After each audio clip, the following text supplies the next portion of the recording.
Hello everyone, एक और नई वीडियो में आप सभी का स्वागत है। साथियों, अपन बात कर रहे थे पटवार टेस्ट सीरीज 2.0 के एनालिसिस के बारे में, जिसके अंदर से अपन फाइनल टेस्ट 2 देख चुके थे। आज अपन बात करेंगे फाइनल टेस्ट 3 के एनालिसिस के बारे में। साथियों, तो आज का पहला सवाल बात करते हैं। पहला सवाल दे रखा है कि आप एक ज़िले के पुलिस प्रमुख हैं। आपके पास एक व्यक्ति सत्ता पक्ष से संबंधित एक विधायक की शिकायत लेकर आता है कि अमुक विधायक हमारी ज़मीन को कब्जाना चाहते हैं और थाने के एसओ विधायक से मिलकर हमें उल्टा विधायक की मर्जी अनुसार समझौता के लिए बाध्य कर रहे हैं। आप इस परिस्थिति में क्या करोगे?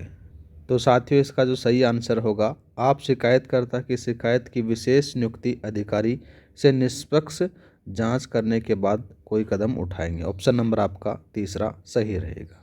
नेक्स्ट बात करते हैं साथियों, इनपुट आउटपुट का सवाल दे रखा है, जिसके अंदर से इनपुट दे रखा है। देखो, कप 4 हॉट 34 69 72 और टी और 27 दे रखा है।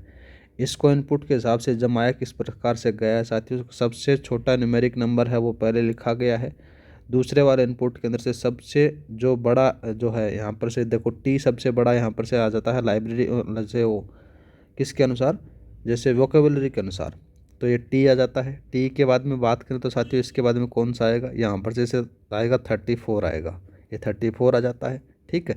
और बाद में अपन बात करें तो बाद में कौन सा आएगा? बाद में आ जाता है एच आएगा, तो होट आ जाता है। इस प्रकार से इनको जमाया गया है। ठीक है। तो यहाँ पर से क्वेश्चन क्या बनता है? देखो साथियों, सरल सा सवाल है, आप आराम से कर सकते हो। ये जैसे इनपुट दे रखा है, इस इनपुट से पूछा गया है कि निम्नलिखित में से कौन सा अंतिम से पहले का चरण होगा साथियों? तो इसमें से बात करें तो इसका जो सही आंसर होगा, इसमें से कोई नहीं होगा। नेक्स्ट बात करें तो साथियों, इसमें से दे रखा है, देखो, एक इनपुट का तीसरा चरण है, तो निम्नलिखित में से निश्चित रूप से इनपुट क्या होगा?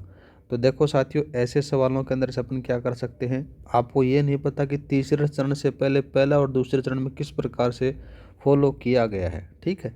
तो यहाँ पर से अपन बात करें तो निर्धारित नहीं किया जा सकता, ऐसे सवालों का आंसर दिया जाता है। ऑप्शन नंबर आपका चौथा। नेक्स्ट बात करते हैं साथियों, आपके पास में से इनपुट दे रखा है। देखो, इनपुट के अंदर से दे रखा है 32 स्टेशन 46 81 73 मार्च गो 4 दे रखा है। इसका तीसरा चरण है साथियों। तीसरे चरण के बारे में बात करें तो कौन सा आएगा? यहाँ पर से जाता है तीसरा चरण, ये आएगा। ठीक है। 32 स्टेशन 46 मार्च 73 गो 81 4 आएगा। नेक्स्ट देखते हैं। देखो, निम्न की पूर्ति कीजिए। अपने को पेंसिल से ग्रेफाइट बता रखी है। जो पेंसिल बनती है वो ग्रेफाइट से बनती है साथियों। इसी प्रकार से जो पेन बनता है वो रिफिल से बनता है। ऑप्शन नंबर आपका पहला सही रहेगा। नेक्स्ट बात करते हैं, सवाल दे रखा है। देखो, सवाल दे रखा है कि रवि श्वेता का भाई है, ज्योति नीलम की बहन है, श्वेता रोहित के पिता की पुत्री है, नीलम सुभाष की पुत्री है, ज्योति रवि की माँ है, महेश नीलम की एकमात्र बहन का पति है, रोहित का सुभाष से क्या संबंध है? तो साथियों क्या आएगा? यहाँ पर आएगा उसका वो पौत्र है। दूसरा बात करते हैं साथियों, आपके पास में इस ट्रायंगल के अंदर से नंबर दे रखे हैं और इसके अंदर से क्वेश्चन मार्क की जगह सवाल पूछा गया है। तो इसका जो सही आंसर होगा वो कौन सा होगा साथियों? 33 होगा। नेक्स्ट बात करते हैं, यहाँ पर से दे रखा है। देखो, 4 अक्षर समूह दिए गए हैं, जिसमें से 3 किसी न किसी प्रकार से समान बताए गए हैं, जबकि एक अलग है। उस अलग अक्षर समूह को ज्ञात करना। तो देखो साथियों क्या आएगा? सी का जैसे सामने होता है वो अक्ष होता है, आई के जैसे सामने आई आर होता है, एच के एस होता है, के पी होता है, ई का वी होता है, जी का ई होता है। लेकिन ये संबंधित ऐसा नहीं है। इस सीक्वेंस को फॉलो नहीं करेगा तो ये भिन्न आपको देखने को मिलेगा। नेक्स्ट बात करते हैं। नेक्स्ट सवाल दे रखा है कि गौरव 60 किलोमीटर पश्चिम की ओर चलता है और फिर बाएं मुड़ता है और 60 किलोमीटर चलता है। वह बाएं मुड़ता है और 20 किलोमीटर चलता है। वह बाएं मुड़ता है और 20 किलोमीटर चलता है। बाद में वह दाएं मुड़ता है और 20 किलोमीटर चलता है और एक बार फिर बाएं मुड़ता है और 20 किलोमीटर चलता है और अंत में वह अपनी दाईं ओर मुड़ता है और 20 किलोमीटर जाता है और रुक जाता है। गौरव अपने प्रारंभिक स्थान से कितनी दूरी पर होगा? तो साथियों एक त्रिभुज बनेगा, उस त्रिभुज के अंदर से बात करें तो आपको जो सही आंसर रहेगा वो रहेगा 20 किलोमीटर। ठीक है। नेक्स्ट बात करते हैं। नेक्स्ट सवाल दे रखा है, निम्न युग्मों को कौन सा सुमेलित नहीं है? तो देखो, हवा और ऑक्सीजन आ जाता है। ठीक है। शिक्षक और विद्यार्थी भी संबंधित आ जाता है, लेकिन गणित और भूगोल संबंधित आपको नहीं देखने को मिलेगा। यही आपका आंसर आ जाता है। नेक्स्ट बात करते हैं, निम्नलिखित सूचनाओं पर आधारित प्रश्नों का अपने को उत्तर देना है। यहाँ पर से P क्रॉस Q का मतलब होता है P Q का पिता है। दूसरा P माइनस Q का अर्थ है P Q की बहन है। P प्लस Q का अर्थ आ जाता है P Q की माँ है। और P प्लस Q का जो अर्थ आ जाता है साथियों P Q का भाई है। सबसे पहले बात करें तो आपके पास में क्या दे रखा है, D प्लस B, और साथ ही बात करें तो आपके पास में ये दे रखी है। इस इक्वेशन के अंदर से आपसे संबंध पूछा गया है M और B का। M और B का साथियों क्या आएगा, यहाँ पर से आएगा पोता आएगा। ठीक है, नेक्स्ट बात करते हैं। नेक्स्ट सवाल दे रखा है कि एक घड़ी 4:30 का समय बताती है। यदि मिनट की सुई पूर्व की ओर बताती है तो घंटे की सुई कौन सी दिशा बताएगी। तो कौन सी दिशा बताएगी साथियों, वो बीच की बताएगी, उत्तर पूर्व की। ऑप्शन नंबर आपका पहला सही रहेगा। नेक्स्ट बात करते हैं, निम्नलिखित शब्दों को अर्थपूर्ण तार्किक क्रम से व्यवस्थित करना है साथियों। तो देखो किस प्रकार से आएगा। सबसे पहले जो आएगा वो कौन सा आएगा, वो आएगा सर्वदा आएगा। ठीक है, पहले नंबर पर सर्वदा आ गया। दूसरे पर बात करें तो साथियों कौन सा आएगा, दूसरे पर आएगा सामान्य आएगा। ठीक है, ये दूसरे पर आ गया। ठीक है, तीसरा बात करते हैं तो तीसरे पर कौन सा आएगा साथियों, वो आएगा कदाचित आएगा। ठीक है, ये आएगा कदाचित आ गया। फिर आ जाता है साथियों कभी कभी, और ये आ जाता है कभी नहीं। ये ऑप्शन नंबर 5 पे आएगा। ऑप्शन नंबर आपका पहले वाला दूसरे वाला सही रहेगा। दूसरा बात करते हैं, निम्नलिखित श्रृंखला में प्रश्न चिन्ह के स्थान पर क्या होगा। तो साथियों इस श्रृंखला के अंदर से देखो के के बाद में एम के बाद में ओ आ जाता है, और ओ के बाद में क्यू आ जाता है। इस प्रकार से सीक्वेंस को फॉलो किया गया है, तो इसका जो आंसर होगा वो तीसरे वाला रहेगा। नेक्स्ट बात करते हैं साथियों, दूसरा दे रखा है, देखो AK 11 दे रखा है, CF 8 दे रखा है, और ये DH है ना। DH कितना दे रखा है साथियों, यहाँ पर से 11 दे रखा है। दूसरा बात करें LN दे रखा है 25 दे रखा है, और OR के बारे में पूछा गया है, जहाँ पर से अक्स का मान बताना है अपने को। सबसे पहले देखो क्या करेंगे, ए की वैल्यू कितनी आती है साथियों, 1 आती है। और के की जो वैल्यू आती है वो कितनी आती है, 11 आती है। इनका टोटल कितना हो गया साथियों, यहाँ पर से 12 हो जाता है, -1 कर दो। सेम टू सेम अपन इस पर बात करेंगे साथियों। ओ की जो वैल्यू आती है वो 15 आती है, और आर की जो वैल्यू आती है वो कितनी आती है, 18 आती है। इनका जो टोटल आ जाता है साथियों 33 आ जाता है। 33 में 1 घटा दो, आपके पास में जो आंसर बचेगा वो 32 बचेगा, ऑप्शन नंबर दूसरे वाला। नेक्स्ट बात करते हैं। नेक्स्ट सवाल दे रखा है कि ABCDEF एक गोल मेज के इर्द गिर्द स्थायी रूप से रखी कुर्सियों पर बैठे हैं, किंतु आवश्यक नहीं है कि उनके बैठने का क्रम यही है। यह देखा गया है कि A D और F के बीच में है, C है वो D के सम्मुख है, और बाद में बात करें तो D है वो E के अगल बगल कुर्सियों पर नहीं है। निम्नलिखित में से कौन सा एक सत्य होगा। तो साथियों कौन सा होगा, इसका जो सही आंसर रहेगा वो D और E अगल बगल है, ऑप्शन नंबर चौथे वाला। नेक्स्ट बात करते हैं साथियों, एक निश्चित कूट है, इस कूट के अंदर से ये शब्द दिया गया है और इस शब्द को इस प्रकार से लिखा गया है। तो यहाँ पर से इसके बारे में पूछा गया कि इसको किस प्रकार से लिखा जाएगा। तो साथियों जब अपन देखते हैं तो यहाँ पर से देखो किस प्रकार से लिखा गया है, यहाँ पर से +2 +3 4 इस प्रकार से लिखा गया है। सेम टू सेम अपने को इसमें लगाना है, तो +2 आ जाता है, +3 आ जाता है, +4 +5 इस प्रकार से जब लिखते हैं तो अपने का जो आंसर आएगा वो ये पहले वाला आएगा। नेक्स्ट बात करते हैं, एक सीढ़ी पर 7 व्यक्ति हैं, ABCDEFG। ठीक है, यहाँ पर बात बताई है कि इस क्रम में नहीं है, तो ऐसा नहीं है। तो देखो क्या देखा गया है कि A E से ऊपर है लेकिन C से नीचे है, B मध्य में है, और G है वो क्या है, देखो A और B के मध्य में है, E है वो B और F के मध्य में है। यदि F E और D के बीच में हो तो CD के सबसे नीचे स्टेप पर कौन व्यक्ति होगा। तो साथियों इसका अंदर आंसर बात करें तो इसमें से कोई भी नहीं होगा। नेक्स्ट बात करते हैं। नेक्स्ट दे रखा है कि एक 52 विद्यार्थियों वाली कक्षा में अभय का रैंक से नीचे से चतुर्थांश में आता है। चंद्र का रैंक अभय के रैंक के वर्गमूल के बराबर है, तो चंद्र का रैंक आपसे पूछा गया है। मतलब कि साथियों देखो क्या बताया गया है कि अभय का रैंक नीचे से चतुर्थांश में आता है, मतलब कि 1 से लेकर 13 तक की बात हो रही है। ठीक है, तभी ये 52 व्यक्तियों के अंदर से आ जाता है। और बाद में पूछा गया है कि अभय के अभय के रैंक के वर्गमूल के बराबर है, तो साथियों चंद्र की रैंक जो होगी वो 7वीं होगी। दूसरा बात करते हैं, यहाँ पर से बताया गया कि ए स्टार बी बराबर 2a माइनस का 3b प्लस का ए बी बताई गई है। सेम टू सेम अपन इसको इसमें अप्लाई करना है, तो यहाँ पर से अप्लाई करेंगे तब जब आपका आंसर आएगा वो 22 आएगा। नेक्स्ट बात करते हैं, इन प्रश्नों को हल करने के लिए सूचना पढ़ें। एक कंपनी में के मार्केटिंग मैनेजर के रूप में चुने जाने के लिए एक अभ्यर्थी का होना चाहिए। क्या क्या होना चाहिए उनके लिए कंडीशन बता रखी है। कम से कम 50% के साथ में स्नातक, लिखित टेस्ट में कम से कम 40% अंक प्राप्त करने चाहिए। दूसरा बात करें तो 10 अक्टूबर 1997 को 24 वर्ष से कम नहीं हो और तथा 29 वर्ष से अधिक नहीं हो, ये कंडीशन बता रखी है। साथ ही बात करें तो एक अधिकारी के रूप में कम से कम 2 वर्ष का कार्य अनुभव हो।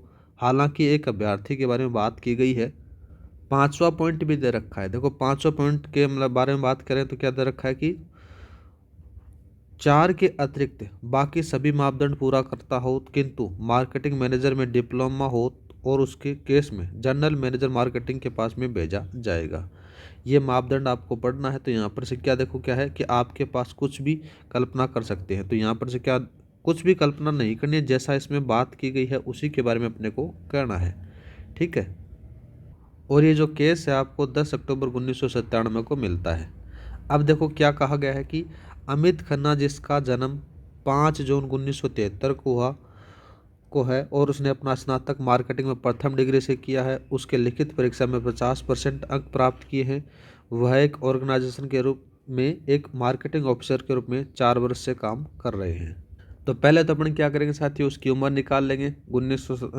1973 है और यहाँ पर इन दोनों के बीच के अंदर से, तो यहाँ पर से इसकी जो उम्र आएगी वो 29 साल से ज़्यादा नहीं आएगी और सारी की सारी जो कंडीशन है वो फॉलो कर रहा है। तो यहाँ पर से क्या होगा साथियों, यह अभ्यर्थी को नियुक्त करना है। यदि अभ्यर्थी को नियुक्त करना है, ये ऑप्शन नंबर आपका दूसरे वाला सही आएगा। ठीक है। दूसरा बात करते हैं। देखो दूसरा दे रखा है, यदि 13 मार्च 2017 को सोमवार है तो 15 मार्च 2011 को कौन सा दिन होगा। तो साथियों कौन सा होगा, मंगलवार होगा लाडले। दूसरा बात करते हैं, दीवार घड़ी में 3:25 अपराह का समय होने पर घंटे की सुई और मिनट की सुई के बीच में न्यून कोण आपसे पूछा गया। तो यहाँ पर से साथियों कौन सा फॉर्मूला लगाएंगे, 11 mm माइनस का 60h/2 वाला फॉर्मूला लगाएंगे और आपका जो आंसर आएगा वो कौन सा आएगा साथियों, 47.5 डिग्री आएगा। दूसरा बात करते हैं। दूसरा सवाल दे रखा है, देखो ए ने अंगूर और अनानास खाए। यहाँ पर से ए है, इसने अंगूर खाए। ठीक है, क्या खाए, अंगूर खाए और अनानास खाए। दूसरा बात करते हैं, दूसरे वाले बी ने क्या लिखा गया है साथियों, बी के बारे में बात करें तो इसने अंगूर खाए। ठीक है, अंगूर के साथ में क्या खाए साथियों, नारंगी खाई, नारंगियाँ खा ली। इसी प्रकार से सी के बारे में बात करें तो सी ने क्या खाया, देखो साथियों नारंगियाँ खाई। ठीक है, नारंगियों के साथ में इसने क्या खाया, अनानास खाया। अब बात करें साथियों, यहाँ पर से साथ में अनानास और सेब और खाए इसने, ये लो सेब खुआ दिया इसको। अब आता था साथियों डी, डी ने क्या खाया, अंगूर खाए, अंगूर के साथ में सेब खाए और सेब के साथ में उसने अनानास खाए। ठीक है, ये बातें बात की गई हैं। यहाँ पर से बाद में पूछा गया है कि बी और सी बीमार पड़ गए। उपयुक्त तथ्यों का प्रकाश में बीमारी का कारण किसे कहा जा सकता है। सीधी सी बात है, बी और सी जो खा रहे हैं उसी के कारण उसको कहा जाएगा। बी में देखो दोनों में कॉमन क्या है, अंगूर आ जाता है, तो यहाँ पर से अंगूर किसी के पास नहीं है, लेकिन जो नारंगियाँ हैं ये आ गया और ये आ गया। ठीक है, ऑप्शन नंबर आपका कौन सा रहेगा, चौथे वाला सही रहेगा, नारंगियों के कारण वो बीमार पड़ गए। नेक्स्ट बात करते हैं। नेक्स्ट सवाल दे रखा कि अंग्रेजी वर्णमाला में प्रारंभिक 4 अक्षर विपरीत क्रम में लिखे जाते हैं, अगले 4 अक्षर विपरीत क्रम में लिखे जाते हैं और आगे भी इसी तरह लिखे जाते हैं। अंत में वाई और जेड को परस्पर बदल दिया जाता है। 13वें अक्षर के दाईं ओर से चौथा अक्षर कौन सा होगा। तो साथियों कौन सा होगा, वो टी होगा। आराम से आप कर सकते हो। नेक्स्ट बात करते हैं। सवाल दे रखा है, देखो ए का मतलब क्या है साथियों, भाग है, बी का मतलब है प्लस है, सी का मतलब है माइनस है, डी का मतलब है गुणा है, निम्न में से कौन सा सही है। तो साथियों इसका जो सही आंसर होएगा वो चौथे वाला रहेगा साथियों। नेक्स्ट बात करते हैं साथियों, आपके पास में सवाल दे रखा है, एक निश्चित कूट भाषा में इस शब्द को इस प्रकार से लिखा जाता है, इसको इस प्रकार से लिखा जाता है। तो यहाँ पर इस शब्द के बारे में पूछा गया है। तो साथियों इसका जो सही आंसर रहेगा वो ये 122 रहने वाला है। नेक्स्ट बात करते हैं, आपके पास में एक गद्यांश दे रखा है जिसमें से आपको गद्यांश को पढ़ना है। इस पढ़ने के बाद में आप इसको जवाब देना है। साथियों आपको PDF फाइल मिल जाएगी, आप इसको पढ़ना और आप आराम से जवाब दे सकते हो। वैसे मैं आपको इनको आंसर बता देता हूँ, समय के अभाव के चलते कारण अपन इसको नहीं पढ़ रहे हैं। ठीक है, सवाल पूछा गया है कि अंग्रेजी साम्राज्य के समय भी भारत में अनेक पुस्तकालय थे। तो साथियों यहाँ पर से आंसर आएगा पराये सत्य है। ठीक है, दूसरा बात करते हैं। दूसरा क्वेश्चन दे रखा है कि मुद्रण कला में आविष्कार के पूर्व भी अनेक विशाल पुस्तकालय थे। तो साथियों यहाँ पर से इसका जो सही आंसर आएगा वो क्या आएगा, निश्चित रूप से असत्य है। दूसरा बात करें, पुस्तकालयों के कारण भारत को गौरव प्राप्त था। तो यहाँ पर से साथियों निश्चित रूप से सत्य है, इसका आंसर आएगा। ठीक है, नेक्स्ट बात करते हैं, पुस्तकालयों का आरंभ भारत में हुआ। तो ये बात साथियों क्या है, यहाँ पर से जो आंकड़े हैं वो नहीं दे रखे, तो आंकड़े अपर्याप्त आ जाते हैं। यहाँ पर से खत्म हो जाता है। इस गद्यांश को आप पढ़ोगे तो आप आराम से सवाल कर सकते हो, और गद्यांश का सवाल 100% आएगा साथियों, याद रखना। तो आप आराम से पढ़ना, उसको कर सकते हो। अब आते हैं मैथ के सवाल। मैथ के सवाल में क्या कहा गया कि किसी चुनाव में 10% मतदाताओं ने अपने मत का प्रयोग नहीं किया तथा कुल पड़े मत में से 2000 मत अवैध पाए गए। उस चुनाव में 2 प्रत्याशी थे जिसमें जीत हुई, उनको मतदाता सूची में दर्ज सभी मतदाताओं के 52% मत प्राप्त हुए और वह 32,200 मतों से विजय घोषित किया गया। उस चुनाव में हारने वाले प्रत्याशी को कुल कितने मत पड़े थे, वो सवाल पूछा गया। साथियों देखो, सबसे पहले बात करें जो टोटल वोटर थे वो मैं V मान लेता हूँ। कितना माना, V मान लिया जाता है। ये लो V मान लिया। ठीक है, अब इसके अंदर से क्या होता है साथियों कि 10% वोट हैं वो नहीं पड़ते हैं। यहाँ पर से बात बता दे देखो कि 10% मतदाताओं ने अपने मत का प्रयोग नहीं किया। अब जो होगा वो कितने पर होगा साथियों, 0.9 पर ही होगा। ठीक है, मतलब कि 90% पर होगा। साथ ही बात करें तो साथियों यहाँ पर से 0.9 के बारे में साथ इसको रखना है, और इनमें से 2000 मत हैं वो क्या कर दिए साथियों, अवैध घोषित कर दिए जाते हैं। कर लिया। अब जीतने वाले को क्या मिल रहा है साथियों, 52% वोट मिल रहे हैं, मतलब कि 0.52 V मिल रहे हैं। ठीक है, और हारने वाले को मैं L बता देता हूँ साथियों। ठीक है, अब अंतर इनका कितना बता रखा है, 32,200 बता रखा है। अंतर कितना बता रखा है, 32,200 बता रखा। तो साथियों पहले बात करें, 0.52V प्लस माइनस का L बराबर आपके पास में कितना दे रखा है, 32,200 दे रखा है। कितना दे रखा है लाडले, 32,200 दे रखा है। समीकरण नंबर 1 दे देता हूँ। दूसरा बात करते हैं साथियों, दूसरा कौन सा जाता है, यहाँ पर से बात करें तो जाता है 0.52V प्लस का L बराबर आपके पास में जो टोटल आ जाता है वो कितना आएगा, 0.9V माइनस का 2000 आ गया साथियों। इसको मैं इक्वेशन नंबर 2 दे देता हूँ। अब आप क्या करोगे साथियों, इक्वेशन नंबर 1 मिल गई, इक्वेशन नंबर आपके पास में 2 मिल जाती है। आप इनको क्या करो साथियों, दोनों को जोड़ दो, तो आपके पास में कितना आएगा, 0.52V माइनस का L प्लस का 0.52V प्लस का L आ जाता है, बराबर आपके पास में कितना आ जाता है साथियों, यहाँ पर आएगा 13,200 प्लस के बारे में बात करें तो साथियों कितना जाता है, यहाँ पर जाता है 0.9V माइनस का 2000 आ जाता है साथियों। ठीक है, इस प्रकार से अपने को यहाँ पर से L से L कैंसिल हो गया। कौन सा कैंसिल हो गया, L से L कैंसिल हो जाता। अब आपके पास में कितना बचा साथियों, यहाँ पर से जैसे 0.52 दोनों को जब जोड़ेंगे तो अपने पास में बचता है 1.04 बचता है, और 0.9 इधर आ जाता है। तो जो माइनस का होगा साथियों तो यहाँ पर से कितना जाता है, ये आ जाता है 0.14V आ जाता है। और इधर बात करें तो साथियों कितना जाता है, 13,200 है, साथ में 2000 और जोड़ लेते हैं, 2000 घटेंगे साथियों इसके अंदर से, तो कितना जाता है साथियों, यहाँ पर आएगा 11,200 आएगा।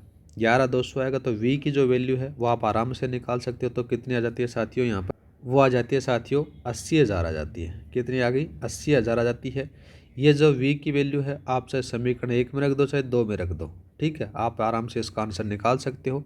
अपन सबसे पहले बात करते हैं, देखो किस में इसको रखते हैं, समीकरण 2 में ही रख देते हैं। समीकरण 2 आपके पास में कौन सी थी साथियों, ये थी आपके पास में, इस समीकरण में जब अपन रखते हैं तो अपने पास में से जो आंसर आ जाता है तो वो कितना आएगा साथियों, वो आएगा यहाँ पर से 28,400 आएगा। ऑप्शन नंबर चौथा। बहुत सारे लोग भाई कमेंट करते हैं कि मैं अक्स मान के सवाल नहीं कराऊँ, डायरेक्ट तरीका बताऊँ। तो साथियों बहुत सारे जो लोग हैं, बहुत सारे जो साथी हैं जिनको क्वेश्चन उनको सीधी ट्रिक नहीं आती। आप लोगों ने मैथ हल की हुई है, आप मैथ के स्टूडेंट हो, तो इसलिए उनको आपको ट्रिक आती है और आप उनको आराम से हल कर सकते हो। यहाँ पर साथियों मैं आपको एकदम बराबर लेवल से मानकर चल रहा हूँ जिससे सभी को समझ में आ जाए। और दूसरी बात मैं बता देता हूँ कि आपको अगर आप इस तरीके से करोगे या फिर थोड़ा सा लॉन्ग मेथड से लेकर करोगे तो सवाल आपको लंबे से जो कॉन्सेप्ट है वो ध्यान में रहेगा। और अगर शॉर्ट ट्रिक है वो कभी कभार आप भूल जाते हैं और वो वहाँ पर से लागू नहीं होती है। और शॉर्ट ट्रिक होती है साथियों हर क्वेश्चन पर अलग अलग होती है और कभी कभार लागू भी नहीं होती। इसलिए मेरा ये मानना है कि आपका बेसिक है वो क्लियर होना ज़्यादा ज़रूरी है। नेक्स्ट सवाल दे रखा कि किसी संख्या को 30 से गुणा करने पर प्राप्त गुणनफल एक अन्य संख्या को 6 से गुणा करने पर प्राप्त गुणनफल का 80% है, वह दूसरी संख्या पहली संख्या का कितना प्रतिशत है, वो पूछा गया।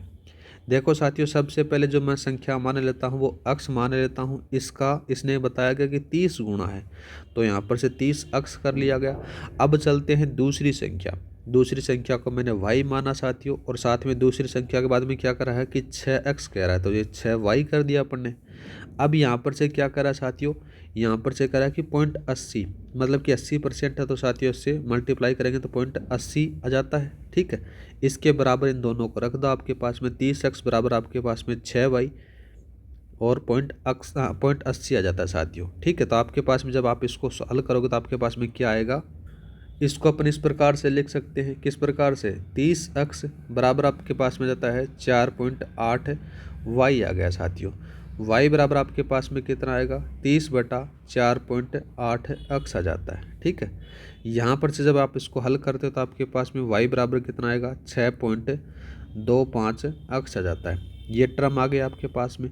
बाद में क्या कह रहा है साथियों, यहाँ पर से कह रहा है कि कितने परसेंट है, तो देखो अक्स का पूछा गया है पहली संख्या से। पहली संख्या मैंने अक्स मानी थी और साथ में परसेंटेज पूछा गया तो यहाँ से ये कट जाता है।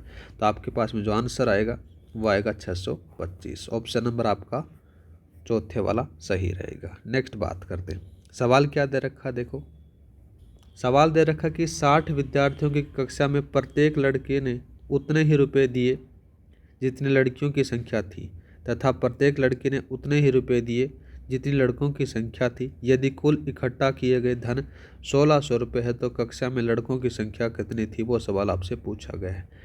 देखो साथियों टोटल कितने हैं, 60 हैं। इधर बॉयज़ अपन मान लेते हैं और इधर गर्ल्स मान लेते हैं। बॉयज़ की संख्या मैं अक्स मानता हूँ तो अपने पास में से गर्ल्स की संख्या कितनी बच जाती है, 60 माइनस अक्स बच जाती है। ठीक है, अब क्या कह रहा है, बात करें अपन धन के बारे में तो साथियों अक्स तो लड़के हैं। ठीक है, लड़कियों की संख्या कितनी है, तो यहाँ पर से साथियों 60 माइनस अक्स, ये लड़कियों की संख्या, तो इतना उन्होंने धन दिया लड़कों ने। उधर बात करें लड़कियों के बारे में, लड़कियों की संख्या है 60 माइनस अक्स है और लड़कों की संख्या के बराबर उनके द्वारा धन दिया जाता है तो यहाँ पर से अक्स जाता है।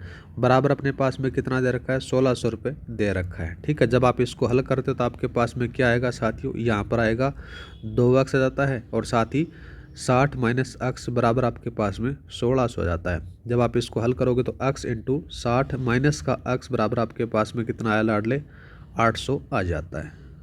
अब अक्स बराबर मैं कुछ भी रख सकता हूँ, जैसे अक्स बराबर मैं 40 रख कर देखता हूँ तो यहाँ पर से फॉलो हो जाती है। तो कितना आएगा साथियों, 40 इंटू 20 आएगा आपके पास में। 800 को फॉलो हो रहा है तो मतलब कि अक्स की वैल्यू अपने पास में कितनी निकाली, 40 निकाली जाती है। तो लड़कों की संख्या साथियों कितनी आ गई साथियों, 40 आ गई। साथ ही बात करें तो 60 माइनस 40 बराबर आपके पास में आंसर आएगा 40 अथवा 20 हो सकती है। दूसरा बात करते हैं साथियों, दूसरा सवाल क्या दे रखा है, दूसरा सवाल दे रखा कि चंदन अपनी पूंजी का 1/3 भाग 7% वार्षिक दर पर 2/5 भाग 10% वार्षिक दर पर तथा शेष पूंजी वह 12% वार्षिक दर से ब्याज पर उधार देता है। यदि दोनों वर्षों के बाद में उसकी कुल आय 1430 रुपये हो तो उसके पास कुल पूंजी कितनी होगी, वो पूछा गया है। ठीक है, अब उस बंदे के पास में मैं पी पूंजी मान लेता हूँ। सबसे पहले बात करें SI1 के बारे में बात करते हैं तो कितने आ जाते हैं साथियों, 1/3 3p लिखना है अपने को, कुल भाग का 1/3 आ जाता है, रेट 7 आ जाती है साथियों, और समय कितना है यहाँ पर से बात करी है 2 वर्ष के बारे में। ठीक है, तो यहाँ पर से बट्टे में 100 आ जाएगा, आपके पास में क्या बचेगा, यहाँ पर से 14p/300 बचेगा लाडले। कितना बचेगा, 14p/300 बचेगा। ये SI1 हो गया। दूसरा SI2 के बारे में बात करें तो साथियों कितनी आ जाती है, 2/3 कितना बता रखा है, 2/3 थोड़ी 2/5 है, 2/5p, और साथ ही बात करें तो साथियों 10 आ जाता है, और 10 के साथ में ये दोबारा से 2 वर्ष के लिए है। तो जब इसको आप हल करोगे तो आपके पास में कितना आएगा साथियों, यह आ जाएगा आपके पास में 2p/25 आ जाता है। ये S1 हो गया। दूसरा बात करते हैं S3 के बारे में। देखो शेष है, पहले S3 के बाद में बात करेंगे। सबसे पहले अपने पास में से यहाँ पर से टोटल कितना आ गया साथियों, 1 आ जाता है, और यहाँ पर से जो निकालेंगे तो अपने पास में से कितना बचेगा, यहाँ पर से बचेगा 1/3 अपने खर्च कर लिया, और साथ ही बात करें तो साथियों कितना खर्च कर लिया, 2/5 खर्च कर दिया। अब आपके पास में से हिस्सा बचा 4 कितना बचा, 15 बचा लाडले। ठीक है, 4/15 बचा, ये अपने पी मानकर कर सकते हैं। तो आपके पास में SI3 निकल जाएगा साथियों। SI3 के बारे में बात करें तो कितना आएगा, 4/15p × 12 × 2 आ जाता है साथियों। ठीक है, और बटा 100 आ जाता है। तो जब इसको हल करोगे तो आपके पास में 8p बटा कितना आएगा, 125 आएगा। इस प्रकार से आपके पास में SI1, SI2, SI3 की वैल्यू निकल कर आ जाती है।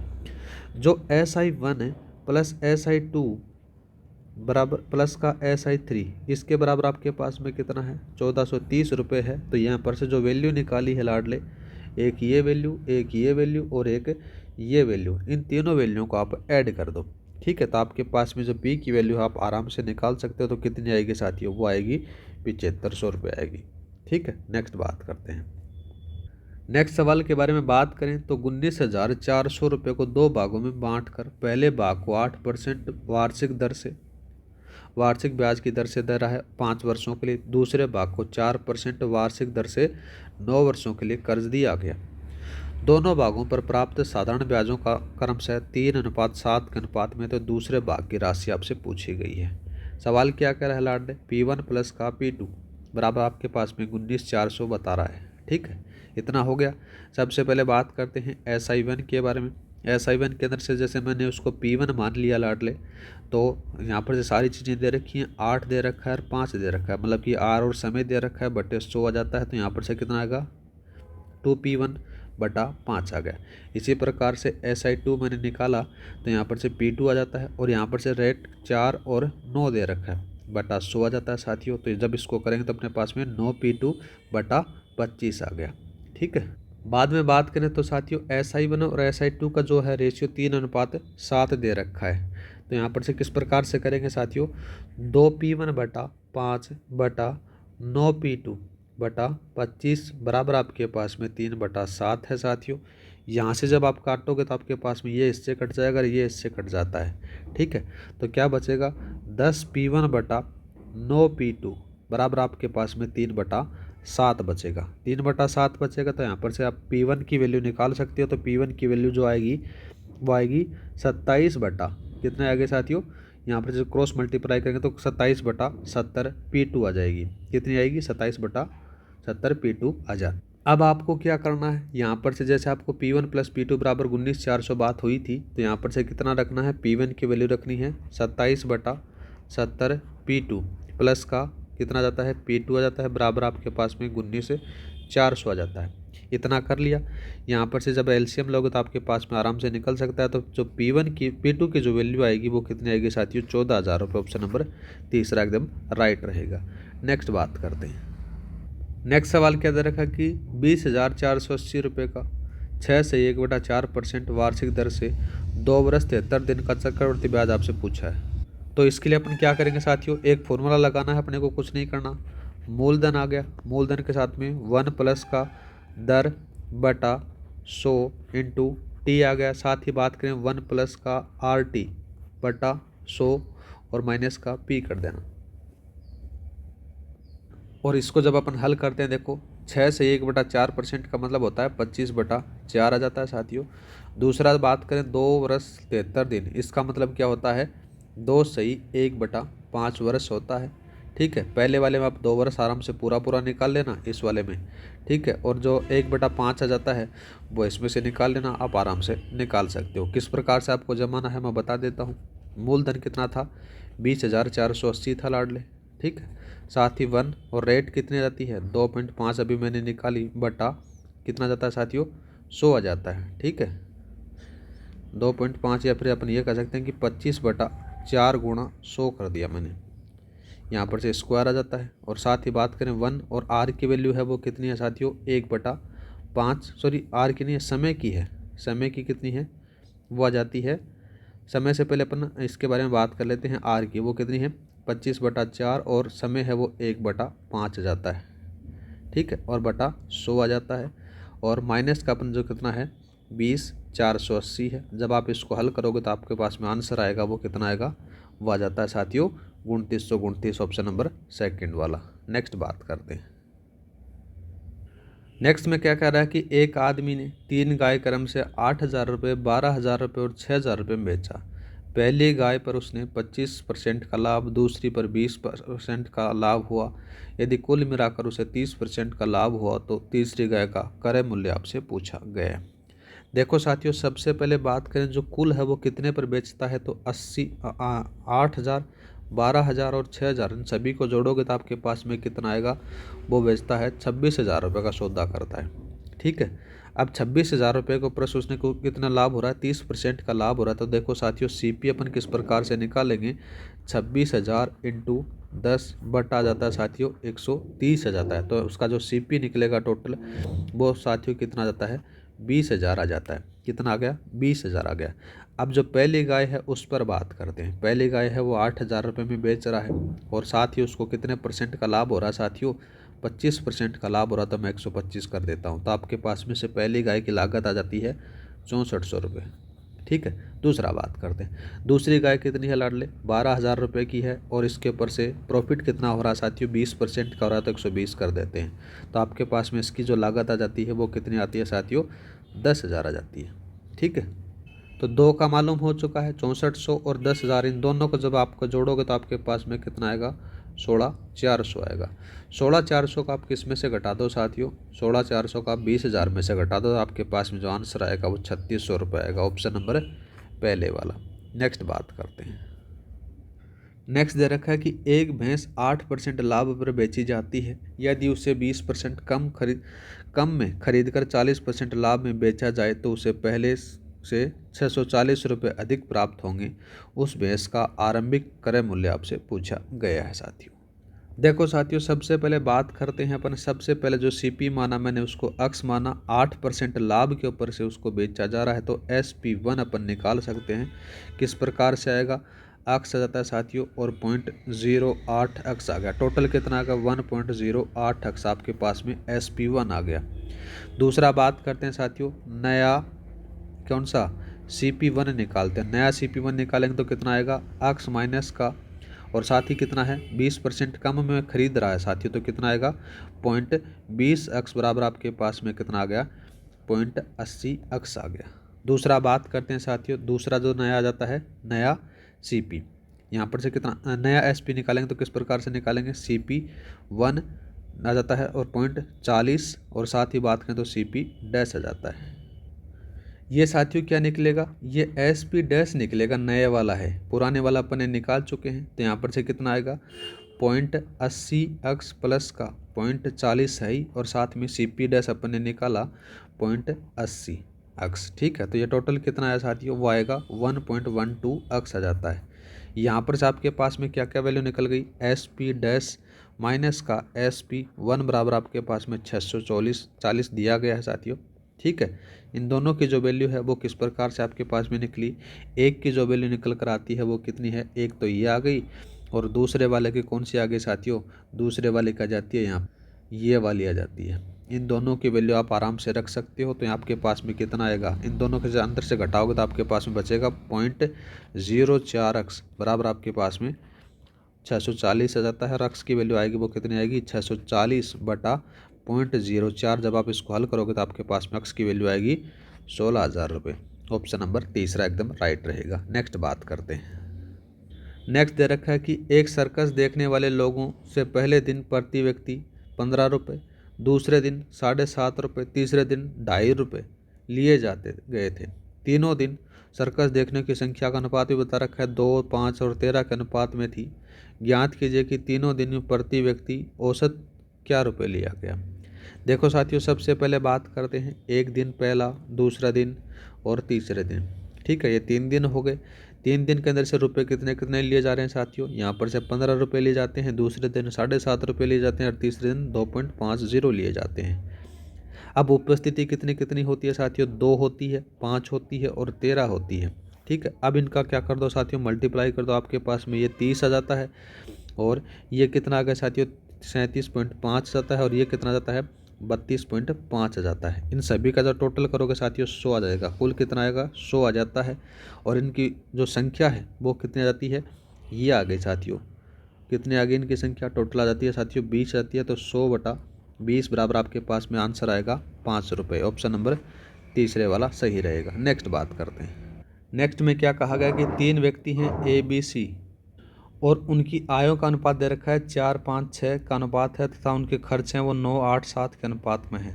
यदि ए की बचत उसकी आय की 1/4 हो तो तीनों की बचत का अनुपात आपसे सवाल पूछा गया है। देखो साथियों, सबसे पहले अपन क्या करेंगे, यहाँ पर से ए, थोड़ा सा कलर चेंज कर लेता हूँ गाइस, ए आ गया, बी आ गया और सी आ गया। इनका जो रेशियो है वो कितना कितना है, 4x और 5x और 6x में इसको मान लेता हूँ जो दिया गया है आय का। उसी प्रकार से व्यय के बारे में बात करें, उनका जो खर्च है वो कितना दे रखा है, 9x दे रखा है।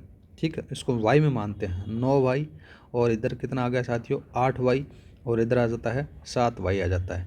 ऊपर वाला आय है, नीचे वाली क्या है साथियों, व्यय आ गई। सबसे पहले मैं क्या करता हूँ, ए के बारे में जो बात कही गई है उसी के बारे में बात करते हैं, ए की बचत के बारे में। तो ए की बचत कितनी आएगी साथियों, 4x माइनस का 9y बराबर आपके पास में कितना आ गया साथियों, 1/4x आ जाता है। ठीक है, 1/4x जैसे ही आया आपके पास में तो क्या निकल कर आया लाडले, यहाँ पर से निकल कर आ जाता है ये 4x माइनस का। ठीक है, ये कट जाता है, यहाँ से ये कट गया तो आपके पास में x बचता है और ये x आ जाता है, बराबर आपके पास में 9y आ जाता है। तो 3x बराबर आपके पास में कितना है साथियों, ये आ जाता है यहाँ पर, ये आएगा 3x बराबर आपके पास में 9y आएगा और x बराबर आपके पास में 3y आ जाता है। x की वैल्यू आपके पास में क्या निकली, 3y निकली। तो यहाँ पर से जो भी है उन सभी में निकाल लो। a के बारे में बात करते हैं तो देखो 4 गुणा 3y, बी के बारे में बात करें, सी के बारे में बात करें तो कितना आ गया, देखो 4 गया, 4 के साथ में 5, 5 गुणा 3y। सी के बारे में बात करें तो साथियों सी कितना आ जाता है, 6 गुणा 3y आ जाता है। इनके बारे में बात करें तो साथियों टोटल कितना आएगा, ये 12y, ये 15y और ये 18y आ जाता है। अब साथियों इनका जो खर्च है वो घटा दो, आपके पास में इनकी आय मालूम पता चल गई। यहाँ पर से कितना घटाओगे साथियों, यहाँ पर से आप 9y घटाओगे तो आपके पास में कितना आ गया, ये आ जाता है 3y आ जाता है। इसमें से घटाओगे तो कितना घटाना आपने को, 8y घटाना, तो आपके पास में कितना आ गया, ये 7y आ जाता है। इसमें से कितना घटाओगे साथियों, 7y घटाना है तो ये कितना आ जाता है, 11y आ जाता है। तो 3:7:11 ये रेशियो आ जाता है और ऑप्शन नंबर आपका चौथे वाला एकदम राइट रहता है। नेक्स्ट बात करते हैं। सवाल दे रखा है कि एक लंबवर्तीय शंकु की तिर्यक भुजा 10 मीटर है और उसकी ऊंचाई है वो 8 मीटर है। इसके वक्र पृष्ठ का क्षेत्रफल आपसे पूछा गया है। मतलब कि साथियों L दे रखी है, H दे रखी है, R आपको निकालनी है। पाइथागोरस प्रमेय से आप R निकालोगे तो आपके पास में कितनी आएगी, यहाँ पर से बात करें तो ये 100 का स्क्वायर और 8 का स्क्वायर माइनस कर दो तो अपने पास में इससे कितना आएगा, 36, 36 के बाद में 6 आंसर आ जाता है। सारी टोटल आ गई। L की 10 बताई यहाँ पर से और 8 यहाँ पर से H बता रखी है। फॉर्मूला कौन सा लगाना है, पाई RL वाला फॉर्मूला लगाना है। पाई की जगह 3.14 रखना है। R की वैल्यू मैंने 6 निकाली, L की वैल्यू मेरे पास में अभी 10 दे रखी है। तो आपका जो आंसर आएगा 188.4 मीटर स्क्वायर। ऑप्शन नंबर चौथे वाला एकदम राइट रहेगा। नेक्स्ट बात करते हैं साथियों। नेक्स्ट वाले में बात हो रही है कि 3 कक्षा में छात्रों की संख्याओं का अनुपात है 7, 8, 4 है। यदि पहली कक्षा में 20 छात्र आ गए, दूसरे में 30 छात्र आ गए, 30 छात्र चले गए और तीसरी कक्षा में पहले इतना ही छात्र रहे। अब तीनों कक्षाओं में छात्रों की संख्या का अनुपात दे रखा है 9, 5, 4 के अनुपात हो जाती है। तो ज्ञात कीजिए कि अंत में तीनों कक्षा में कुल कितने छात्र थे। तो साथियों इसके लिए अपन क्या करेंगे, आपके पास में जो चीज़ें दे रखी है जैसे 7x पहली संख्या पहली कक्षा में है, पहली कक्षा में कितना बढ़ा साथियों 20 बढ़ा है, ये बढ़ा दिया अपन ने। दूसरी में कितना बढ़ा है साथियों, यहाँ पर से 30 घटा है, तो यहाँ पर से आ जाता है साथियों, यहाँ पर से 8x दे रखा है और 30 दे रखा है। इनका रेशियो 2 का जो रेशियो है वो 9/5 आ जाता है। दोनों से क्रॉस मल्टीप्लाई करोगे तो आपके पास में x की वैल्यू कितनी आ गई 10 आ जाती है। तो 7 गुणा 10, दूसरे का 3 गुणा 10 और तीसरे का 4 गुणा 10 आ गई। तो आपके पास में कितना कितना आया साथियों, ये 70 आया।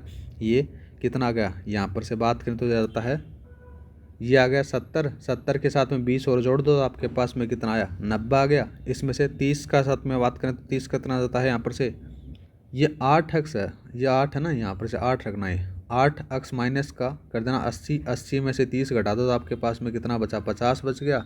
और दूसरे वाला का जैसा था वैसा का वैसा आ गया 40। 90, 50, 40 इन सभी को आप जोड़ोगे तो आपके पास में आंसर आएगा 180, ऑप्शन नंबर तीसरा। नेक्स्ट बात करते हैं। नेक्स्ट दे रखा है साथियों कि बीमाएँ दे रखी है 5.5 सेंटीमीटर गुणा 10 सेंटीमीटर और 3.5 सेंटीमीटर वाला एक घनाभ बनाने के लिए 1.75 सेंटीमीटर व्यास तथा 2 मिलीमीटर मोटाई वाले कितने चांदी के सिक्कों को पिघलाना पड़ेगा। देखो साथियों सबसे पहले इसका जो आयतन है वो निकाल लेते हैं 5.5, तो इसका होता है LBH होता है साथियों। इन सभी से जब मल्टीप्लाई करोगे तो आपके पास में कितना आएगा, वो आ जाता है 5.5 गुणा 10 गुणा 3.5, तो आपके पास में कितना आएगा 192.5 आ गया। ठीक है, सिक्कों के व्यास के बारे में बात करें तो साथियों 1.75 दे रखा है, ठीक है, सेंटीमीटर में है। तो यहाँ पर से R जब आप निकालोगे तो आपके पास में कितना है, इसका आधा कर दो तो आ जाता है 0.875 आ गया। कितना है साथियों 0.875 आ जाता है। H है वो आपके पास में कितना है 2 mm दे रखी है, तो 2 mm को अपन सेंटीमीटर में चेंज कर लेते हैं, अपने पास में 0.2 आ जाता है और वो बेलन नुमा आकृति बन जाती है। V बराबर आपके पास में πr² H आ जाता है साथियों। तो यहाँ पर से पाई की जो वैल्यू है वो 22/7 आ जाती है और यहाँ पर से 0.875 का स्क्वायर इंटू आपके पास में 0.2 आ जाती है। तो आपके पास में कितना है साथियों, यहाँ पर जाता है 0.4812 आता है, 0.4812 आ गया। ये आप इसमें भाग दे दो, किस में भाग दोगे साथियों, ये अभी आपने निकाला है 192.5 में भाग दिया आपने, 0.4812 में भाग देते हो तो आप जब इसको हल करते हो तो आपके पास में जो आंसर आएगा वो कितना आएगा साथियों 400 आएगा। ऑप्शन नंबर दूसरा वाला एकदम राइट रहेगा। नेक्स्ट बात करते हैं। नेक्स्ट दे रखा कि एक चतुर्भुज जिसमें एक विकर्ण की लंबाई 20 सेंटीमीटर तथा विकर्ण पर डाले गए लंब क्रमशः 8 सेंटीमीटर और 6 सेंटीमीटर है। चतुर्भुज का क्षेत्रफल आपसे सवाल पूछा गया है।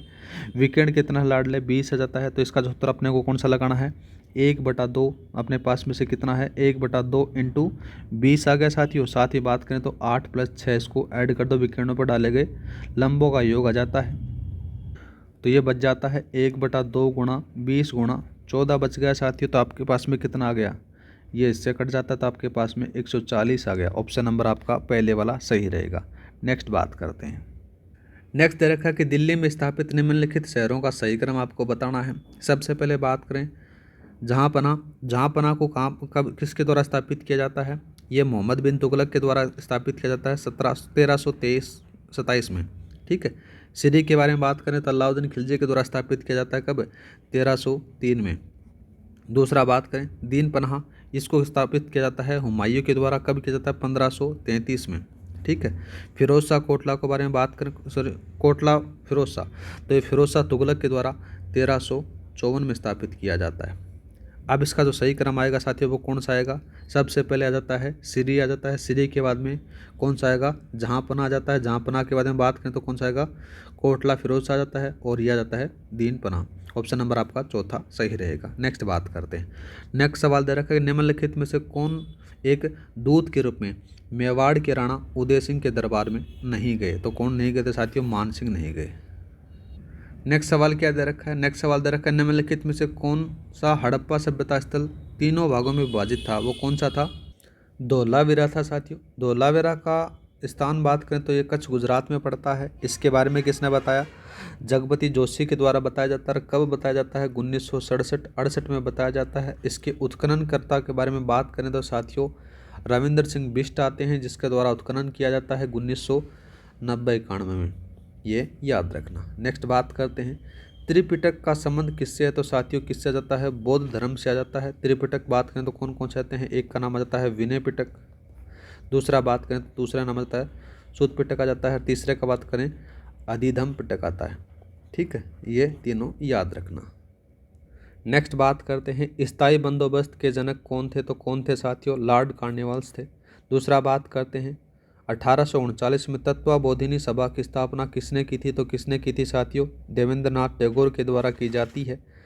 नेक्स्ट सवाल आता है कि 1942 के भारत छोड़ो आंदोलन के दौरान उड़ीसा के आदिवासी क्षेत्र में नेतृत्व किया था, तो किसके द्वारा किया जाता है? याद रखना, ये किया जाता है वीर लखन नायक के द्वारा किया जाता है। नेक्स्ट बात करते हैं, नेक्स्ट दे रखा है कि मोंटेग्यू चेसफोर्ड सुधार अधिनियम कब लागू होता है? तो 1919 में होता है। नेक्स्ट बात करते हैं राजस्थान में मोती खां, शीतल प्रसाद और तिलक राम के नेतृत्व में विद्रोह का बिगुल बजा था, तो यहाँ पर से एडिनपुरा में बजा था। नेक्स्ट सवाल बात करते हैं साथियों 14 फरवरी 1948 को भारत सरकार ने भरतपुर प्रशासन पर अधिकार करके भरतपुर राज्य का प्रशासन किसे नियुक्त किया था? तो किसको किया था साथियों? याद रखना, एस.एन. स्प्रू को किया था। नेक्स्ट बात करते हैं असहयोग आंदोलन के दौरान जोधपुर में तिरंगा यात्रा किसने निकाली थी? तो किसने निकाली थी? भंवरलाल सराफ के द्वारा निकाली जाती है। नेक्स्ट बात करते हैं 1299 में रणथंभौर पर अलाउद्दीन खिलजी के आक्रमण का सामना हमीर देव के किन दो सेना नायकों द्वारा किया गया था? तो याद रखना, ये किया जाता है भीम सिंह और धर्म सिंह के द्वारा किया जाता है। नेक्स्ट सवाल आ जाता है कि कछवा राजवंश की प्रथम राजधानी कहाँ थी? तो साथियों सबसे पहले कौन सी थी? दौसा थी। दौसा से बाद में वो आमेर आते हैं। नेक्स्ट बात करते हैं 1943 में सुभाष चंद्र बोस ने स्वतंत्र भारत की सरकार का गठन कहाँ किया? तो साथियों कहाँ पर किया था? सिंगापुर में किया था। नेक्स्ट बात करते हैं निम्नलिखित में से कौन कंप्यूटर इनपुट डिवाइस नहीं है? तो कौन सा नहीं है साथियों? प्रिंटर नहीं है, ये आउटपुट डिवाइस है। नेक्स्ट बात करते हैं, नेक्स्ट सवाल दे रखा है कि कृत्रिम बुद्धिमत्ता एआई के लिए कौन सी प्रोग्रामिंग भाषाओं का प्रयोग होता है? तो साथियों सारी भाषाओं का, पाइथन का, प्रोलोग का होता है, जावा का होता है, C++ तीनों हजारों का होता है। नेक्स्ट बात करते हैं खालिस्तान एक संचार प्रणाली है जो कंप्यूटर के विभिन्न घटकों के बीच या फिर विभिन्न कंप्यूटरों के बीच में डेटा ट्रांसफर करती है, तो कौन आती है साथियों? डेटा बस आती है। ठीक है, दूसरा बात करते हैं निम्नलिखित कथनों पर आपको विचार करना है। कथन दे रखे हैं और सत्य कथन के बारे में बात होनी है। पहला बात करें तो हार्डवेयर और सॉफ्टवेयर के बीच में संचार स्थापित करने की प्रक्रिया इंटरफेस होती है, बात एकदम सही है साथियों। ठीक है, दूसरा बात करें ऑपरेटिंग सिस्टम का एक मास्टर कंट्रोल प्रोग्राम होता है जो कंप्यूटर के संचालन एवं बेसिक फंक्शन को नियंत्रित करने का कार्य करता है, ये बात भी सही है। दूसरा बात करें MS-DOS पर्सनल कंप्यूटर में स्थापित माइक्रोसॉफ्ट का प्रथम ऑपरेटिंग सिस्टम है, ये बात भी सही है। तो तीनों के तीनों हैं वो कथन एकदम राइट हैं। नेक्स्ट बात करते हैं, नेक्स्ट दे रखा है कि कौन सा कंप्यूटर प्रोग्राम दो या दो से अधिक ऑब्जेक्ट फाइलों को मिलाकर एक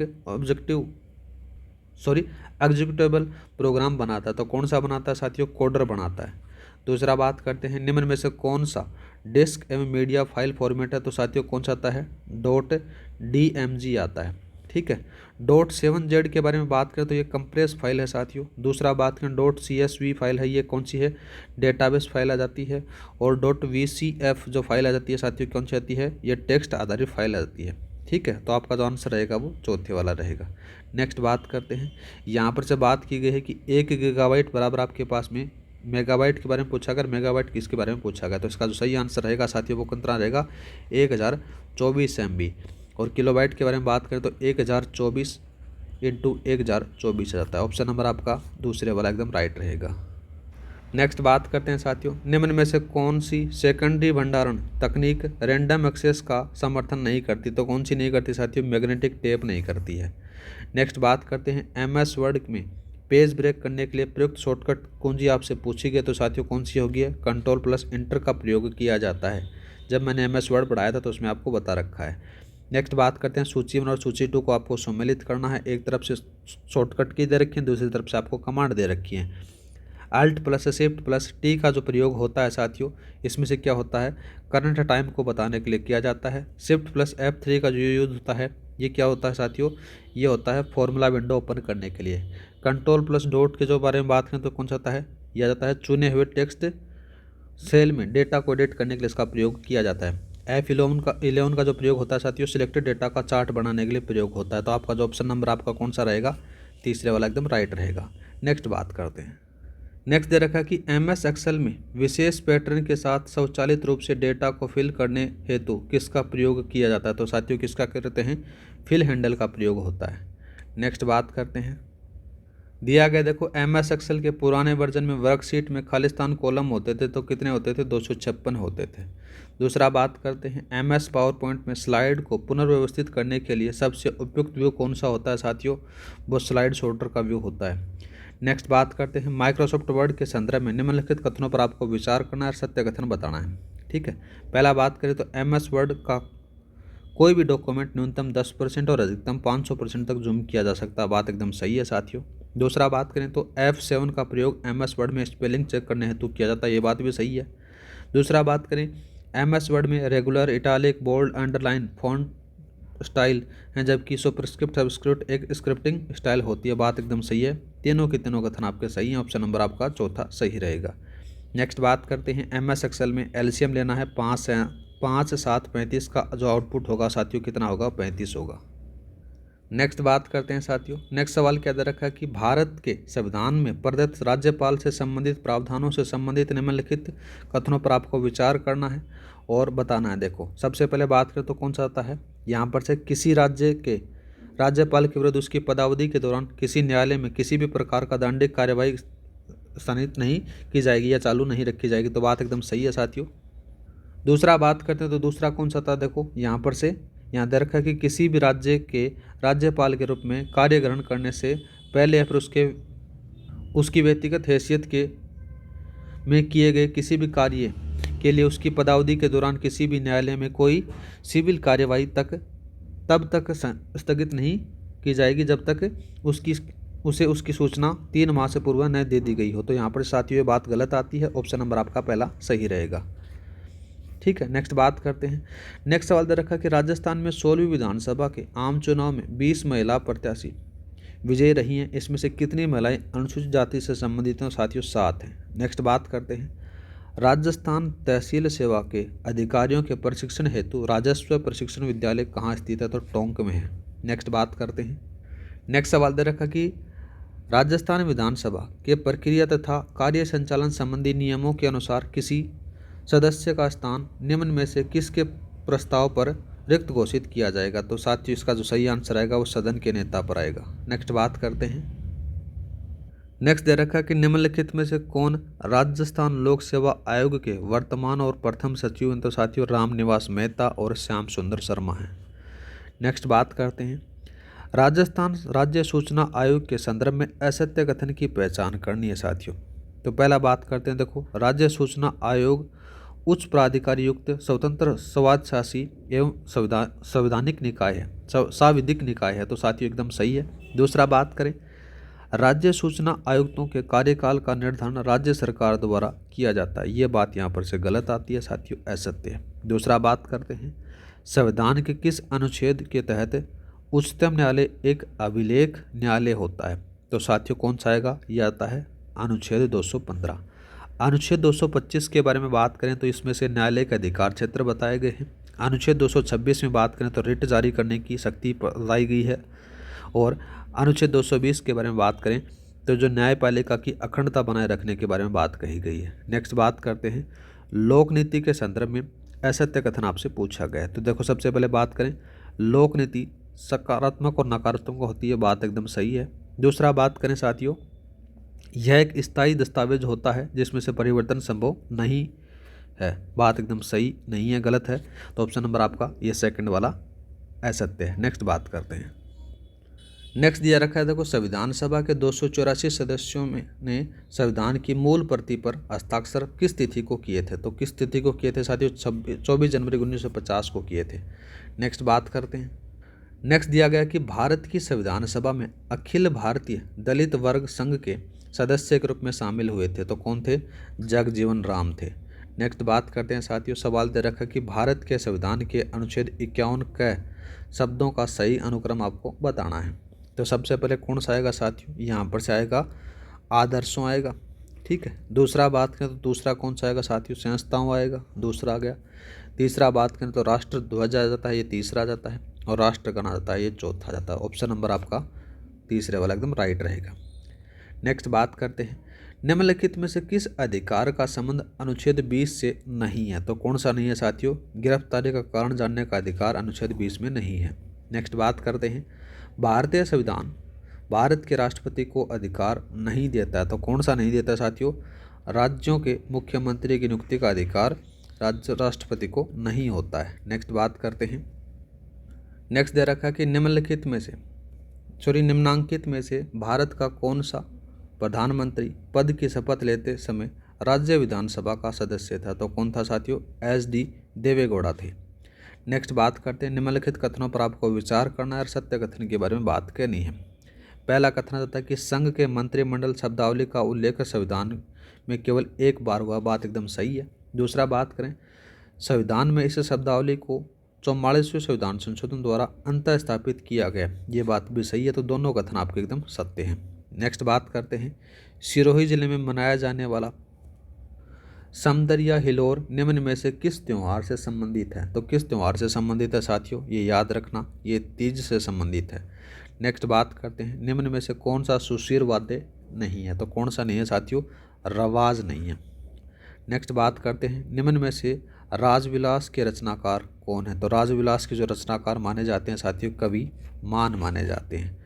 नेक्स्ट बात करते हैं, राजस्थान में कमल पुष्प के छापे से बनी ओढ़नी को किस नाम से जाना जाता है? तो साथियों उसको पोमचा कहा जाता है। ठीक है।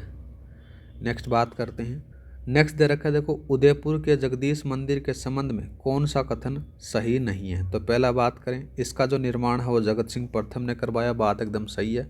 विष्णु की 5 फीट की ऊंची काले पत्थर की प्रतिमा इसमें प्रतिष्ठापित है, ये बात भी सही है। दूसरा बात करें तो दूसरा कौन सा आएगा? यह पंचायत शैली में बना हुआ है। ठीक है। दूसरा बात करें तो इसमें क्या है?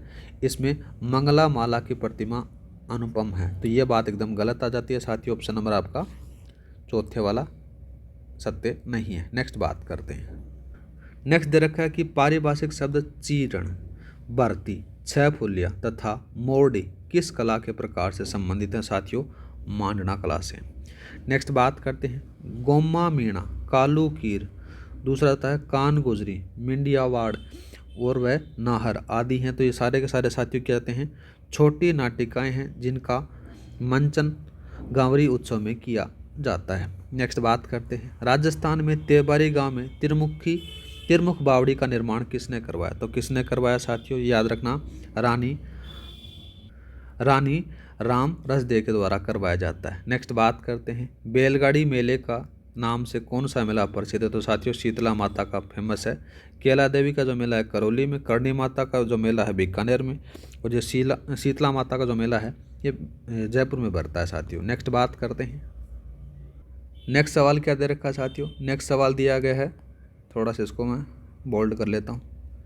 निम्न में से कौन से लोक देवता ग्राम रक्षक के रूप में पूजे जाते हैं? तो साथियों क्षेत्रपाल जी की पूजा होती है। नेक्स्ट बात करते हैं, निम्न में से आभूषण अंग का कौन सा जोड़ा सुमेलित नहीं है?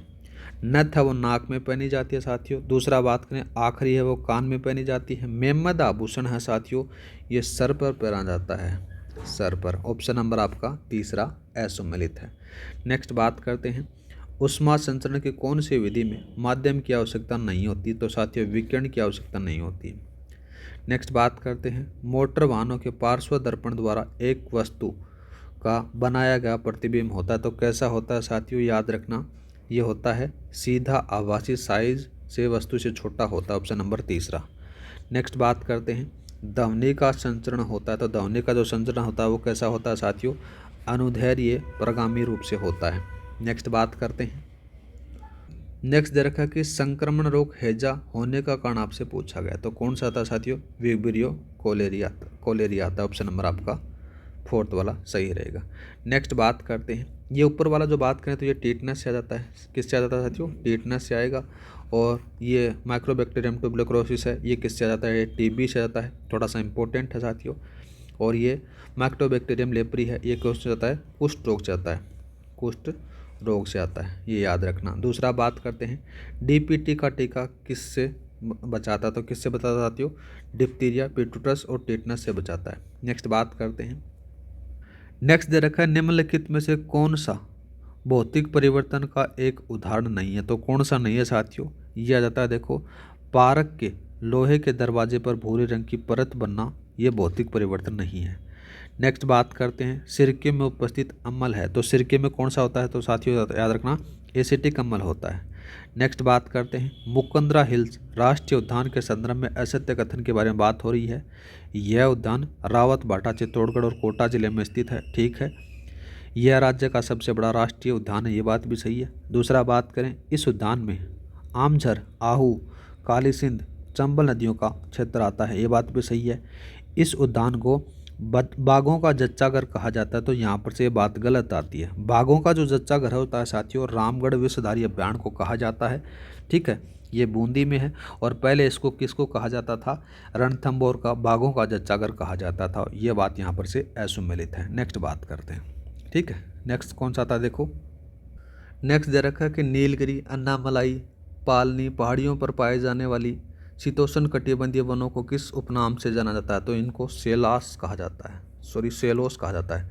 नेक्स्ट बात करते हैं पर्यावरण के से संबंधित निम्न दिवसों का कालक्रम के अनुसार आपको व्यवस्थित करना है। सबसे पहले बात करें साथियों विश्व जैव विविधता दिवस, ये कब मनाया जाता है, ये 22 मई को मनाया जाता है, ठीक। दूसरा बात करें विश्व वानिकी दिवस है, ये 21 मार्च को मनाया जाता है, ठीक है। विश्व पर्यावरण दिवस है, ये 5 जून को बनाया जाता है, ठीक है। और विश्व पृथ्वी दिवस है, ये 22 अप्रैल को बनाया जाता है। ये तीनों चारों आप जमा सकते हो, तो यहाँ पर ऑप्शन नंबर आपका कौन सा रहेगा, थर्ड वाला। नेक्स्ट बात करते हैं जून 2025 तक भारत में कुल रामसर साइटों की संख्या कितनी है साथियों, याद रखना यहाँ पर 91 है। नेक्स्ट बात करते हैं निम्नलिखित में से असुमिलित युग्म की पहचान करनी है।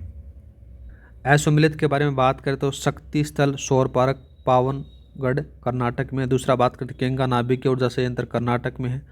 दूसरा बात करें तातापानी भूतापीय ऊर्जा संयंत्र छत्तीसगढ़ में है, ये थोड़ी सी इंपॉर्टेंट है, याद रखना। दूसरा बात करते हैं बीजिंगम ज्वारीय विद्युत संयंत्र, साथियों ये कहाँ पर जाता है, ये महाराष्ट्र में नहीं है, ये कहाँ पर है, ये तिरुवनंतपुरम में है, तो यहाँ पर ऑप्शन नंबर आपका चौथे वाला गलत रहेगा। नेक्स्ट बात करते हैं राजस्थान के प्रमुख पर्यटन स्थल केंद्र से संबंधित असंगत युग्म के बारे में बताना है, ठीक है। सबसे पहले बात करें सोने जी की नस्या अजमेर में है, रामगढ़ क्रेटर बारा में है, नथमल की हवेली साथियों जोधपुर में नहीं है, कहाँ पर है, जैसलमेर में है, कहाँ पर है, जैसलमेर में है। ऑप्शन नंबर आपका तीसरे वाला असुमेलित है। नेक्स्ट बात करते हैं, नेक्स्ट दे रखा है तो निम्नलिखित में से अरावली पर्वत की चोटियों के ऊंचाई के अनुसार आपको घटता क्रम बताना है। सबसे पहले बात करें तो साथियों रघुनाथगढ़ आ जाती है। रघुनाथगढ़ की स्थिति कहाँ पर है, सिक्कर में है, इसकी ऊंचाई आ जाती है 1055 मीटर। दूसरा ऋषिकेश आ जाती है, ऋषिकेश की ऊंचाई कितनी है साथियों 1017 मीटर है और स्थिति सिरोही में है, ठीक है। दूसरा बात करें तारागढ़ है, ये अजमेर में है साथियों, इसकी है 873 है। दूसरा बात करें नागपानी है, नागपानी की स्थिति है उदयपुर में है, इसकी स्थिति है और यह है ऊंचाई है 867 है। ऑप्शन नंबर आपका चौथे वाला एकदम राइट रहेगा।